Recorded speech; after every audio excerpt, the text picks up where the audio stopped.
Still loving this world, పిలువబడ్డారు, ప్రత్యేకపరచబడ్డారు, ఇవన్నీ ఉన్నాయి. కానీ నాకు ఆ సెలబ్రిటీ అంటే ఇష్టం అండి, ఈ సినిమా అంటే ఇష్టము. మీరు ఇంకా క్రిస్మస్ అంటారు, గుడ్ ఫ్రైడే అంటారు, నేను క్రైస్తవుని అంటారు, మరి చేసేవన్నీ కూడా లోక సంబంధమైన కార్యాలు. మీరు ఇంకెలాగా ప్రత్యేకపరచబడ్డారు? సినిమాల వెంబడి పరిగెత్తుతున్నారా? సెలబ్రిటీస్, యాక్టర్స్ వెంబడి పరిగెత్తుతున్నారా? Still loving this world, how are you set apart?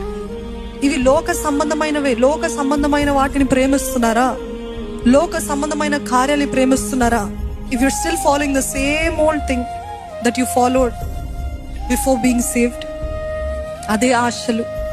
ఆ సెలబ్రిటీ జీవితంలో ఏం జరుగుతుందో చూద్దాము, యాక్టర్ జీవితంలో ఏం జరుగుతుందో చూద్దాము, ఏ కొత్త సినిమా రిలీజ్ అవుతుంది, ఇవే ఆశలు ఉన్నట్లయితే నిజముగా మీరు you are stopping God's blessing in your life. If you're really interested in this world, ఇంక ఇదే ఆలోచనతో ఉన్నట్లయితే you are not set apart.